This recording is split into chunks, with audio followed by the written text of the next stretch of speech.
Oui, bonjour mademoiselle Bolingo. C'est un plaisir pour moi de répondre à ton invitation ce soir parce que nombreux sont ceux-là qui veulent suivre le point de vue de l'excellence Basile Longo, de l'honorable Basile Longo à partir de la France. Et comme vous venez de le dire tout à l'heure, que nous allons parler de la sécurité, on va parler des élections, on va parler de dialogue demandé ou sollicité par l'opposition congolaise, et on va parler aussi de réaménagement technique de gouvernement. Ce sont des points qui intéressent les Congolais, donc je suis bien disposé de pouvoir répondre à toutes tes questions. Commençons d'abord par le premier point que vous avez évoqué par rapport à la sécurité. C'est une question très importante lorsque vous cherchez à savoir mon point de vue concernant la sécurité à l'est de notre pays et aussi de manière générale dans toutes les provinces. Mademoiselle Bolingo, parlons d'abord de l'est de notre pays. Vous savez que nous sommes injustement agressés par le Rwanda. Et l'armée rwandaise, donc le Rwanda Defense Force, qui est appelée en République démocratique du Congo M23, est en train de massacrer les Congolais. Et comme vous le savez, depuis un certain temps, la République démocratique du Congo n'est pas dirigée par des gens naïfs. C'est tout simplement, on ne se défendait pas comme Chilevé, du coup, parce que nous étions sous embargo. Et dans la plupart de mes émissions, j'ai élevé la voix, je demandais à ce que le président de la République et tous ceux qui sont au pouvoir puissent développer une diplomatie agissante afin qu'on puisse avoir gain de cause. Aujourd'hui, l'embargo total est levé sur la démocratique du Congo. On peut voir l'armée de notre pays avec des avions de chasse, acheter des drones, voilà, c'est ce qu'on voulait. Eh bien, c'est une armée qui se comporte très bien sur le terrain. Mais je vais dire quelque chose de très important. C'est la présence de plusieurs armées sur le sol congolais. Vous savez que l'excès de la sécurité amène l'insécurité. La présence de ces armées qui de fois non justifiées parce qu'elles ne viennent pas accompagner la République démocratique du Congo, créent l'insécurité dans notre pays. La première des choses, le gouvernement doit veiller pour pouvoir évacuer ou se débarrasser des armées qui ne font rien sur le territoire congolais. On ne peut pas amener des contingents des armées étrangères sur le sol congolais et que ces armées viennent faire la police.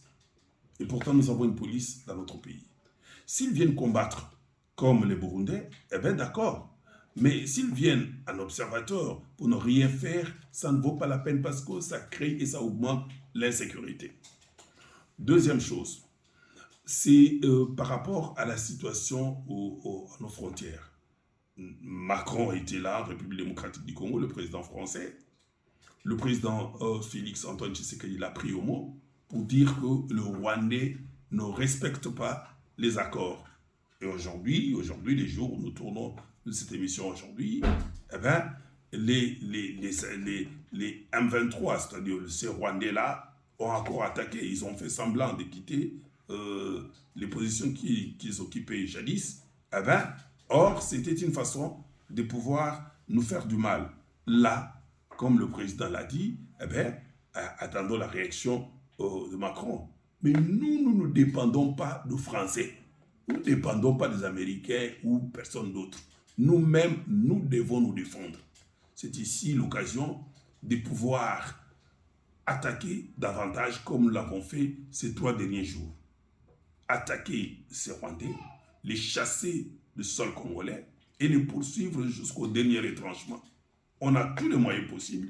Nous avons des drones, nous avons des avions. C'est à nous maintenant de nous lancer et de pouvoir défendre l'intégrité territoriale. Quand bien même nous avons notre attention là-bas à l'est de notre pays, je vais encore une fois de plus, cette fois-ci, interpeller les autorités la République démocratique du Congo, le gouvernement de la République démocratique du Congo, sur ce qui se passe et ce qui se trame à 30 km de Kinshasa. Ce qui se passe là-bas, c'est extrêmement grave. Je pense qu'il y a certains députés, j'ai envoyé les images, qu'on m'a transféré ici les images de Kinsele, ici à Maluku, à Impini, à Ngweme, à Nkene. Ce sont des villages perpendiculaires à Menkao. Et vous imaginez ce qui se passe là-bas. On tue, on décapite les gens. Plus grave que ce qui se passe au Nord Kivu. Donc nous devons faire très attention parce que c'est à quelques kilomètres de Kinshasa. Là également, je demande, j'interpelle le vice-premier ministre de l'Intérieur, le ministre de la Défense et tous les services de sécurité d'ouvrir l'œil et le bon de ce qui se passe là-bas. Parce que comme vous le savez, eh ben, ces gens peuvent traverser de l'autre côté de la rive et nous faire encore du mal davantage. Donc, sur le plan sécuritaire, nous devons vraiment agir et nous devons mettre fin et ne pas nous habituer avec des crimes, avec le sang, ce qui se passe non loin de la ville de Kinshasa. Donc, on doit faire très très attention. Ici, j'insiste, on doit faire très attention et ne pas tomber dans la distraction. Et c'est pourquoi l'autre fois, j'avais demandé au gouverneur de la ville-province de Kinshasa, Jean-Téli Ngobila, de veiller lorsque les gens viennent demander l'organisation de marches et des manifestations. On est en train de préparer les lits aux agresseurs. Regardez ce qui se passe déjà dans la ville de Kinshasa. À Kinsele, ici, à Impini, Ngweme, c'est à Maluku. Regardez ce qui se passe. C'est atroce et c'est grave.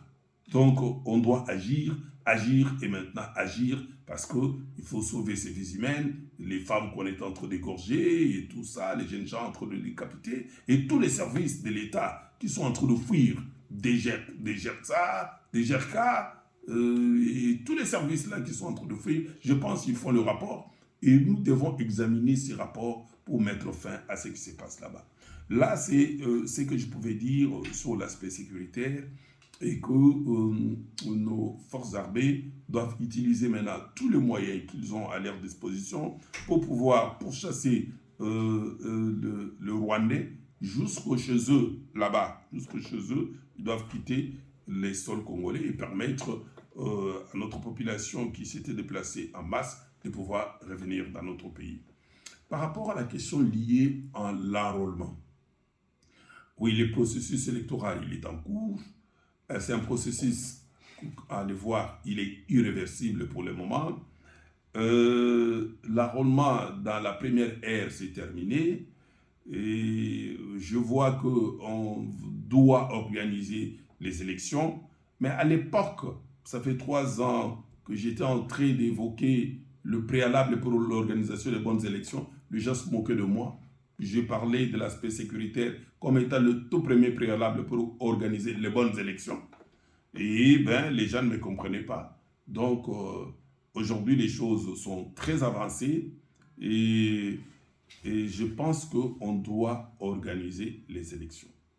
Doit-on glisser ou proroger l'organisation des élections parce qu'il y a un ça ne va pas dans la province de Nord Kivu? Il y a à boire et à manger. Vous voyez, à l'époque, lorsqu'on avait pris la décision de pouvoir organiser les élections et ne pas tenir compte de quelques territoires du Nord Kivu, c'était lorsque, à l'époque, l'enrôlement était déjà organisé. À ce stade, l'enrôlement n'est pas encore organisé là-bas, à Saké, à Bunagana. L'enrôlement n'est pas encore organisé. Alors, que faire? Ce qu'il faut faire, il faut continuer à organiser l'enrôlement comme cela est en train de se passer pour que nous puissions dégager, si au finish, après la date prévue, et qu'on n'a pas 2 territoires ou 3 qui ne sont pas enrôlés, on pourra prendre une décision. Et maintenant, il n'est pas question de pouvoir arrêter les processus. On doit continuer parce que de l'autre côté, nous sommes en train de nous battre et les forces armées de la République démocratique du Congo sont en train de très bien se comporter sur le terrain. Donc, ce que la CENI doit faire, c'est de continuer à enrôler dans le Nord Kivu et Sud Kivu. Et au finish, on va faire l'évaluation pour savoir combien de territoires n'ont pas été enrôlés faute de la guerre. Eh bien, on va mettre fin à la guerre et les élections vont se dérouler dans la durée. Mais parce que nous parlons enrôlement, j'aimerais ici attirer l'attention de la CENI qui doit être juste envers tous. La CENI, au départ, avait accordé une prorogation de 25 jours dans la première ère opérationnelle, tout simplement parce que il y a eu de panne au niveau de différents kits. Il y a eu également certaines difficultés rencontrées lors du démarrage, des difficultés liées à l'énergie. Il y a des batteries qui avaient une faible autonomie. Alors pour cela, on avait accordé 25 jours. Et aussi du fait que vers la fin, il y avait un engouement. Aujourd'hui, au niveau de la deuxième ère opérationnelle, où on trouve les provinces du centre, notamment le Kasaï oriental, Kasaï central, Kasaï, Lomami, Sankuru, et il y a aussi le Lualaba et le Haut-Katanga. Ajouter à cela les 5 pays qui sont concernés par ces élections, ben, le président de la CENI et la CENI de manière générale n'a accordé qu'une prorogation de 10 jours. C'est injuste. C'est injuste du fait que ces provinces qui sont en République démocratique du Congo, les provinces du centre, non seulement que le déploiement des kits s'est fait en retard, mais aussi ces provinces ont connu les mêmes difficultés que celles de la première ère opérationnelle, c'est-à-dire difficultés liées à l'énergie et difficultés liées à des pannes de kits. Si la première ère opérationnelle a eu une prorogation de 25 jours, je pense que pour être correct et juste, on devrait accorder 25 jours aussi à la deuxième ère opérationnelle au lieu de 10 jours. 25 jours et aussi tenir compte du délai des recours. Je pense que quand vous regardez la province du Sankuru, précisément, moi je suis allé me faire enrôler à Lodja, eh bien, là sur place, il y a eu un retard de déploiement de plus de 10 jours. Sans compter, ben, on vous dit, bon, nous sommes à la fin, on va ajouter seulement 10 jours de prorogation. Non, c'est injuste. Je pense pour être correct envers tous, il faut tenir compte de ce que je dis là. Pour la deuxième ère opérationnelle, il faut ajouter au moins 30 jours de prorogation et tenir compte du délai de recours si l'on veut être juste. Parce que l'engouement, il y a l'engouement, il y a eu de panne, il y a eu également des difficultés liées à l'énergie, à l'autonomie. Là, c'est par rapport à l'enrôlement. Et également, la CENI n'a qu'à regarder les statistiques brutes qu'ils ont par rapport aux provinces du centre. C'est tout simplement dit à ces faits-là. Ils ont déployé en retard les kits, il y a eu des problèmes, tout ça. Donc, voilà, on doit devoir tenir compte de cet aspect-là. Alors, il y a un autre aspect que vous avez évoqué ici, les dialogues sollicités par l'opposition. Vous savez, les gens de l'opposition qui ne sont pas d'accord avec le président Félix Antoine Tshisekedi Tshilombo ne veulent pas des élections. Aujourd'hui, si on a des problèmes, même les problèmes de l'insécurité ici, ce sont ces gens-là.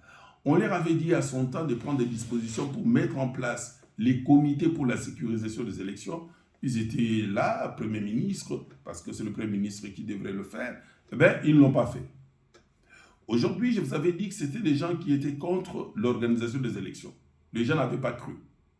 Arrivé lors de l'enrôlement, vous avez suivi le secrétaire général du PPRD vous dire qu'ils ne vont pas aller s'enrôler. Et tantôt, ils vont soutenir les autres, les candidats, mais sans se faire enrôler. Ils auront les cartes où? Vous voyez? Donc, c'était des gens qui voulaient une chose et son contraire. Aujourd'hui, ils vous disent que non, il faut dialoguer avec le président Félix pour un quelconque glissement. Non, on n'est pas d'accord. On ne doit pas s'habituer à des choses comme ça. S'il y a un glissement technique, il est technique. Il n'y a pas question de faire de dialogue. Vous comprenez? Donc, moi, j'ai expérimenté cette histoire de dialogue. Ça m'a mené au gouvernement. Ce n'est pas très intéressant. Donc, autant le président Félix doit continuer à conduire les choses telles qu'il est en train de le faire, que de s'encombrer des gens pour des dialogues en ce qui concerne l'organisation des élections. J'aurais voulu qu'il sollicite le dialogue pour la paix à l'est de notre pays, que de solliciter le dialogue pour l'organisation des élections, afin qu'il se retrouve au gouvernement. Niet, pas question. Je pense on ne va pas faire des dialogues dans ce sens-là. C'est connu si la CENI a des petits problèmes techniques comme nous venons d'évoquer, déploiement de kits et de ceci, cela, eh bien, un glissement technique peut arriver, ce n'est pas mauvais, mais de toute façon, nous sommes prêts, nous sommes prêts pour aller déjà aux élections. Nous l'avons prouvé, vous avez vu sur les images, la manière dont nous sommes fait enrôler là-bas, l'engouement et l'intérêt de la population à nous voir candidats et à soutenir aussi la candidature du président de la République, Félix Antoine Tshisekedi Tshilombo. Vous avez évoqué un dernier point, c'est celui du réaménagement technique du gouvernement. Mademoiselle Bolingo, je mérite de dire qu'au lieu de parler de réaménagement technique, je parle carrément de remaniement du gouvernement. Parce qu'il y a des gens au niveau du gouvernement qui, pour le moment, à mon avis, semblent dormir. On doit accompagner sérieusement le président de la République. Et le président, étant donné qu'il l'a annoncé, il doit passer à la vitesse supérieure. Comment comprendre tout ce qui se passe là-bas que nous venons d'évoquer tout à l'heure? Ce sont des images atroces qu'on ne peut pas mettre sur la place publique. Si j'ose balancer les vidéos de Kinsele, massacre de Kinsele et des autres, ce qui se passe là-bas, c'est extrêmement grave. Donc les gens doivent prendre au sérieux ce qui se passe dans notre pays. Et dans plusieurs domaines comme ça, vous voyez les voix s'élever pour dire que la population n'est pas d'accord avec ce que font ces gens-là. En réalité, le président de la République n'est pas d'accord aussi avec ces gens-là. Donc, ce sont des ministres qui ne veulent pas accompagner le président de la République normalement tel qu'il le veut. Donc, un remaniement de ce gouvernement et prendre les gens qui ont vraiment cette volonté pour pouvoir avancer avec le président. De toute façon, le président de la République ne doit pas être pris vraiment là à le mêler pour les différents regroupements qui sont là-bas. Les groupes parlementaires, je voulais dire, qui sont là-bas. Oui, parce qu'on reprend le même groupe, les mêmes personnes, tout ça. Et tantôt, on va choisir des gens qui n'ont pas la même vision que le président de la République et qui n'ont pas le même souci pour soutenir la République démocratique du Congo. Donc, ce n'est pas normal. Il connaît les acteurs politiques dans ce pays. Il connaît sérieusement le président de la République. Il connaît ces gens-là. Donc, il peut de toute façon faire recours aux gens qu'il connaît, qu'il peut utiliser pour la bonne marche des choses jusqu'à l'organisation des élections. Donc, je pense que j'ai répondu à tes 4 préoccupations. Prochainement, on pourra organiser encore une émission beaucoup plus élaborée. Vous m'avez pris à pied levé. Voilà ce que les Congolais peuvent savoir par rapport à la situation de notre pays. Eh bien, ici, vous me faites signe par rapport à la France. Mais la France, on a vu, bon, nous attendons le lundi ce qui va se passer. Il y a les gouvernements et le président qui ont imposé des 49.3. Eh bien, l'opposition a cherché à soulever la motion de défiance. Si la motion de défiance passe, c'est que la réforme proposée par le président Macron et son gouvernement va tomber. Et du coup, le gouvernement tombe. Est-ce que le président Macron va dissoudre l'Assemblée? Point d'interrogation, qu'est-ce qui va venir? Donc, la France risque de se plonger dans une crise sans merci. Mais c'est ce qu'on ne souhaite pas. On veut que les choses avancent normalement bien. Donc, encore une fois de plus, merci beaucoup. Et prochainement, si vous avez besoin de moi, je passerai pour pouvoir dire un mot sur l'évolution des choses dans notre pays. Merci.